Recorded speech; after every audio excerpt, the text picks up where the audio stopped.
Stop for 1 second and look at your hand. Not later, right now. Open your palm, spread your fingers, and look only at two of them. The finger you use to point at things, and the finger right beside your smallest finger, the one people put a wedding ring on. Now compare how long they are. For some people, both fingers stop at almost the same line. For other people, the ring finger is clearly longer, stretching past the pointing finger by a visible amount. If that is what you see on your own hand, you're looking at something far bigger than a random body detail.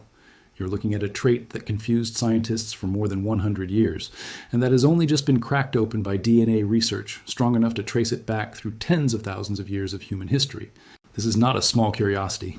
For generations, doctors and researchers could not agree on why some hands show this longer ring finger and others do not.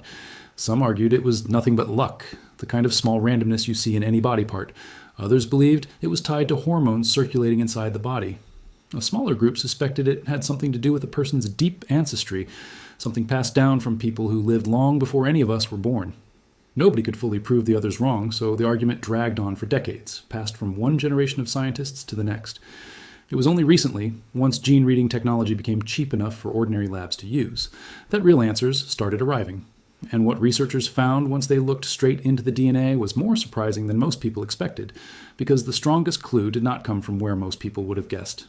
To understand where this story is heading, it helps to go back to where it started, because people noticed this pattern long before anyone had the tools to explain it. Writers in ancient Greece and Rome left behind short remarks about hands that looked even compared to hands where one finger reached noticeably further than another. Painters during the European Renaissance drew hands with incredible care, and if you study some of that centuries-old artwork closely today, you can spot the exact same finger pattern people still talk about now. None of those early observers understood the cause. They were simply writing down what their eyes told them, the same way someone might mention that some people have curly hair and others have straight hair. Nobody linked it to biology yet. The observations just sat quietly in old books, waiting for science to eventually catch up centuries later. The real shift happened once researchers gave this hand pattern a proper name and a simple way to measure it. They called it a finger-length ratio. The method is simple enough for anyone to try. Measure the pointing finger. Measure the ring finger. Compare the two numbers. If the fingers match, the ratio lands right at the middle. If the pointing finger wins, the number goes one way. If the ring finger wins, the number goes the other way. That second case, where the ring finger stretches out further, is exactly the pattern at the center of this whole story. Because it turns out this one tiny measurement is quietly carrying a surprising amount of hidden biological information. In the late 1990s, a researcher in Britain began publishing large studies focused entirely on this measurement. He measured the hands of thousands of people across many age groups and backgrounds, slowly building one of the biggest hand-length databases ever collected. What came out of that early work stunned a lot of people in the field. This pattern, it turned out, gets decided extremely early, most likely while a baby is still growing inside the womb, long before birth even happens. And once it is set, it never changes again for the rest of that person's life. It stays exactly the same through childhood, the teenage years, adulthood, and old age. Fingers might get thicker or thinner over the years, but the ratio between them locks in place permanently. That permanence is what made other scientists sit up and pay attention. Most things about the human body can shift over time. Weight goes up and down. Muscles build or shrink depending on how someone lives. Skin darkens or lightens with the seasons. But this particular ratio cannot be trained, cannot be changed through diet, and cannot be altered by any known lifestyle choice. Whatever decides it once, before birth, and then leaves that decision written onto the hand for good. So what actually makes this decision? The leading explanation researchers currently support points to hormone activity very early in pregnancy, somewhere around the second and third month after conception. During that narrow stretch of time, the small bones inside a developing baby's fingers are growing fast, and that growth seems to respond directly to the hormone levels surrounding the baby at that exact moment. The ring finger appears to grow a little more when there is relatively more testosterone present. The pointing finger appears to grow a little more when there is relatively more estrogen present. A baby exposed to more testosterone influence during that window tends to end up with a ring finger that edges out longer than the pointing finger. A baby exposed to more estrogen influence tends to end up with fingers that are closer in length, sometimes with the pointing finger coming out slightly ahead instead. This hormone story is part of the reason why, across most populations studied, men on average show the longer ring finger pattern more often than women. The chemistry inside the womb differs slightly between the sexes on average, and the hand quietly holds onto a record of that difference for an entire lifetime. For a long stretch of time, this hormone explanation was treated as the whole answer. Case closed as far as most people were concerned. But as more research teams around the world began measuring hands outside of just Europe and North America, something odd kept showing up, something too consistent to brush aside. Teams working in completely unconnected countries kept finding that certain regions produced noticeably different average ratios compared to the rest of the world. The gap was never huge.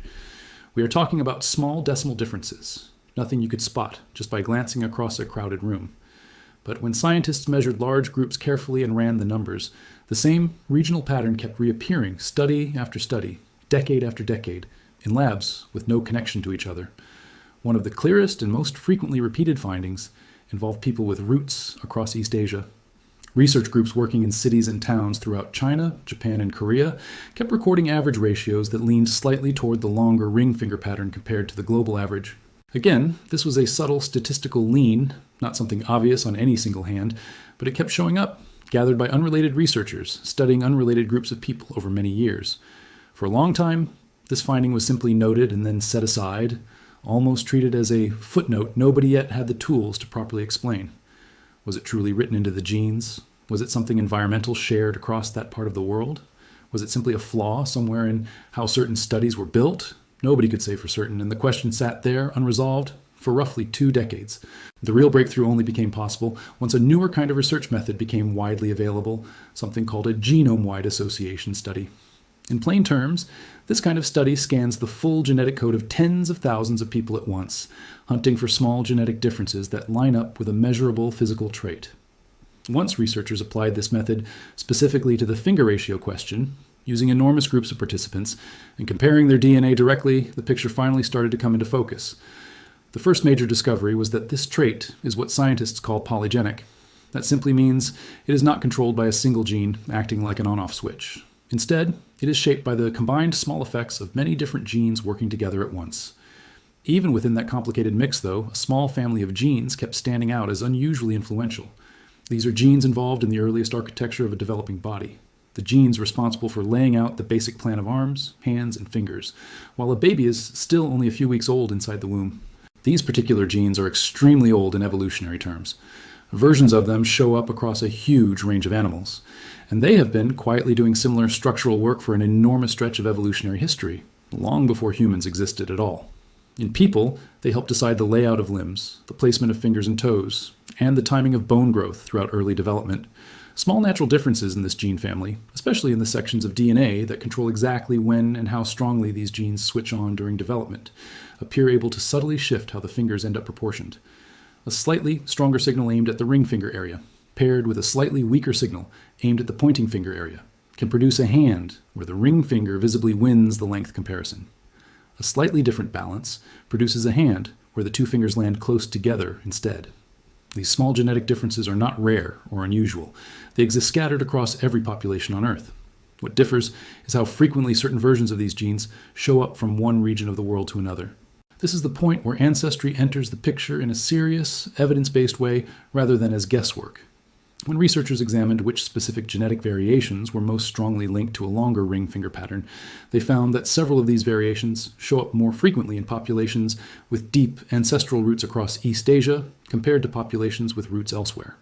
To be clear, none of these variations belong exclusively to any one region. They exist everywhere on the planet. What changes is simply how common each version is within a given regional population. A version of a gene that might appear in a modest share of one population could appear in a noticeably larger share of another. These small differences in frequency, spread across many genetic variants at once, are what actually produced the small average differences researchers had already been noticing by hand measurement for decades. The hand measurements were never wrong. They were simply reflecting a genetic pattern that scientists did not yet have the tools to see directly.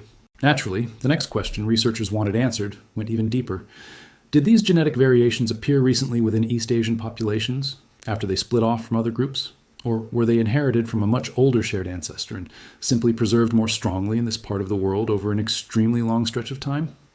To dig into this, scientists turn to a field that has completely reshaped our understanding of early human history over the last couple of decades, the study of ancient DNA pulled from very old skeletal remains. By carefully extracting and reading genetic material from bones that are sometimes tens of thousands of years old, researchers can directly compare people living today with the actual populations who lived in a given region deep in prehistory. Based on the combination of modern population data and this emerging ancient DNA research, the current scientific understanding leans toward an old, deeply rooted story rather than a recent one. Several of the key genetic variations linked to the longer ring finger pattern appear to trace back a very long way, likely present in the early modern human groups who first expanded out of Africa tens of thousands of years ago and gradually pushed east across the vast stretch of Asia, eventually settling in what we now call East Asia.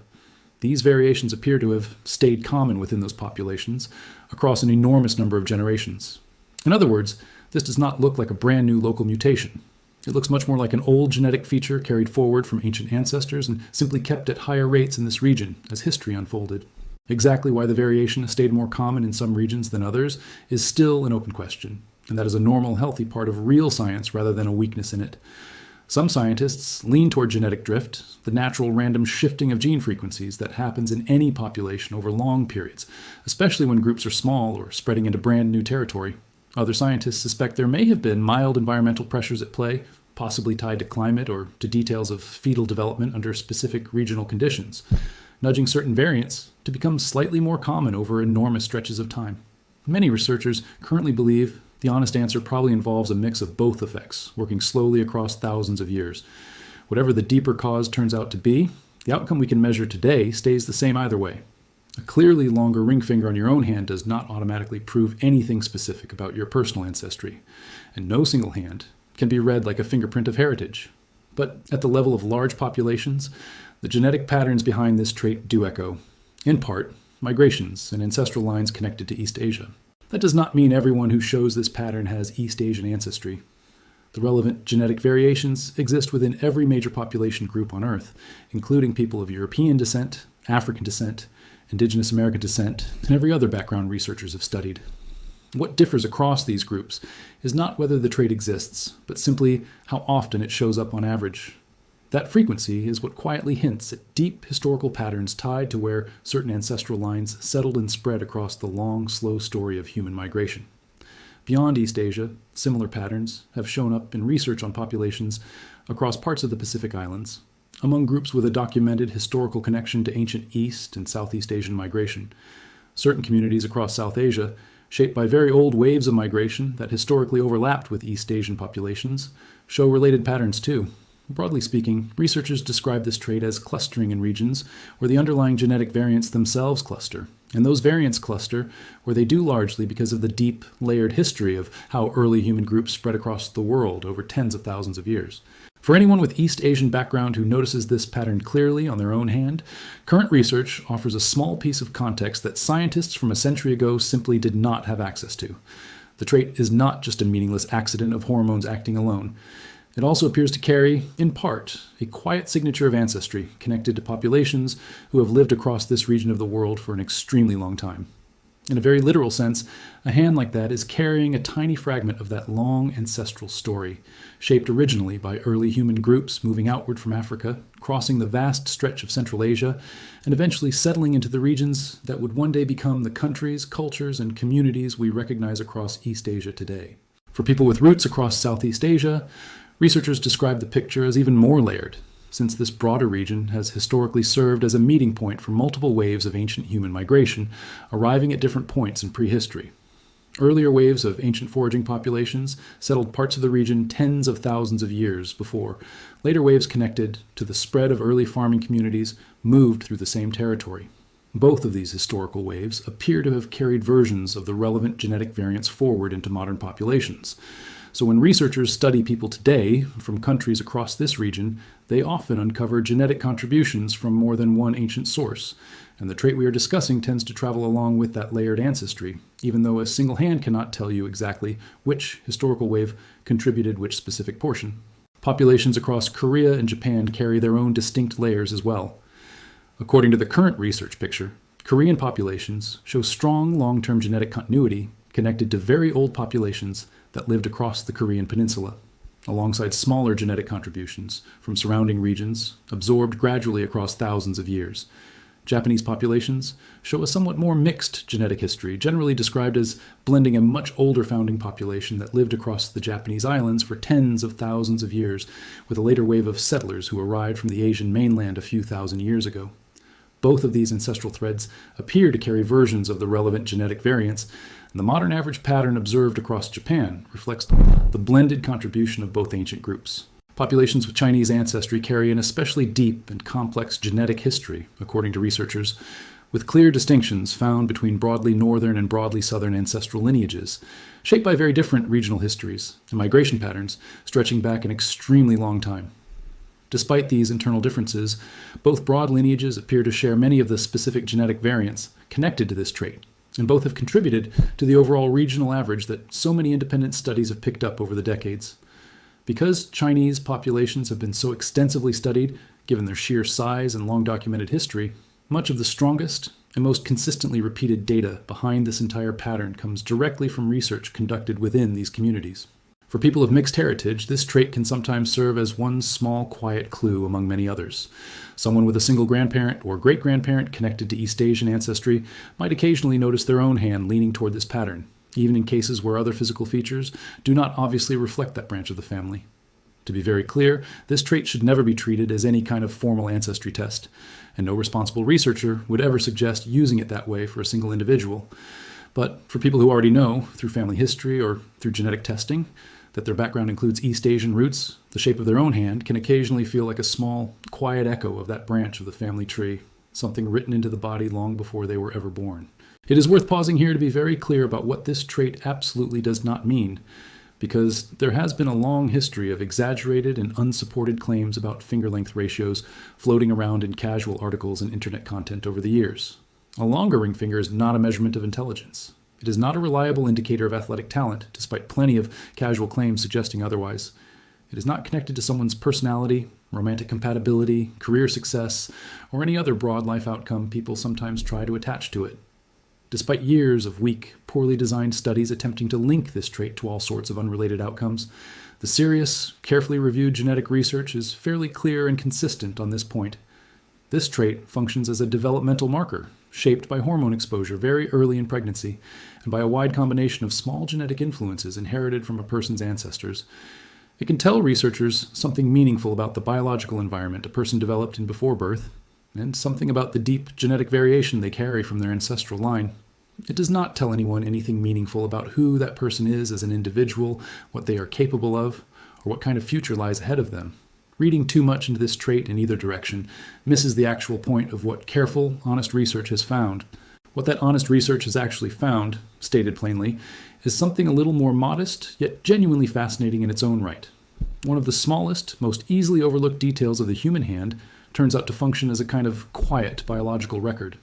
It reflects a slice of early fetal development, a slice of inherited genetic variation, and in many cases, a faint echo of extremely old human migrations that unfolded tens of thousands of years before anyone alive today was ever born. This trait does not announce itself loudly. Most people go through their entire lives never once thinking carefully about the relative length of their own fingers. But once you understand what this small detail is quietly recording, your own hand can start to feel a little different every time you glance down at it. It becomes a small personal archive you have been carrying with you the whole time, one you look at constantly without ever realizing what it has been quietly telling you. There is one more layer worth mentioning because it helps tie the whole story together. As at-home genetic ancestry testing has become widely available in recent years, some researchers have started asking whether finger ratio measurements might loosely line up with the ancestry percentages people receive from these consumer DNA tests. Early findings suggest there is a weak but noticeably consistent connection. People whose test results show a higher percentage of East Asian genetic ancestry do tend, on average, to show a slightly lower ratio, meaning a longer ring finger relative to the pointing finger. This connection is far too weak and inconsistent to ever be used as a real ancestry test for any single individual, and no one should ever try to use it that way. But across large groups of people, the underlying pattern consistently holds up. Two very different types of evidence. Physical hand measurements on one side and raw genetic ancestry data on the other both appear to be pointing toward the same underlying story, approached from two completely different directions. Researchers are continuing to push this area of study even further today, exploring how these particular genetic variants interact with other genes involved in early human development, how they are distributed across smaller communities within East Asia and Southeast Asia, and whether older populations, who left little or no direct genetic trace in people alive today, carried similar variants themselves. This picture keeps growing more detailed every year, as more ancient genomes are carefully sequenced and more living populations around the world are studied and compared. The human hand is likely to stay relevant to this ongoing research for a long time, simply because it happens to be one of the very few externally visible clues to a developmental process that otherwise unfolds completely hidden inside the body long before birth. For anyone who notices this trait clearly on their own hand, it can be a quiet moment to reflect on just how deeply connected our present bodies really are to a distant human past. Nobody chooses their own finger ratio. Nobody chooses which genetic variations they happen to inherit. And certainly nobody chooses the long, unbroken chain of ancestors who carried those variations across mountains, rivers, and oceans, tens of thousands of years before any modern nation on Earth ever existed. Yet that inheritance is completely real, sitting quietly on your hand right now, present since before you were even born, and destined to stay there for the rest of your life. It is a small, silent record of where your long ancestral line ultimately came from, written into a part of your body you have likely glanced at almost every single day of your life without ever pausing to think about what it might actually be telling you. There's also something quietly striking about how universal this trait truly is, even while carrying a regional lean in its frequency. The underlying genetic variations exist within every human population on the planet. The physical trait itself shows up everywhere, in every group researchers have ever studied. The differences between populations are strictly differences in how common the trait is, never differences in whether it exists at all. When scientists map this trait across the entire world, they do not find any hard dividing lines separating one group of people from another. Instead, they find a smooth, gradual shift in averages from one region to the next, with enormous overlap at every single point along the way. Two people chosen completely at random from any two different populations on Earth will almost always be far more similar to each other in this trait than they are different. In the end, this is a story about population averages and long historical trends, told through statistics gathered across thousands of people. It was never meant, and should never be used, as a label placed onto any single individual hand. Every hand out there is telling essentially the same underlying human story, just with its own small personal variation written quietly into the details, a tiny inherited signature of a journey that began long before recorded history, carried forward silently generation after generation, all the way to the hand you are looking at right now.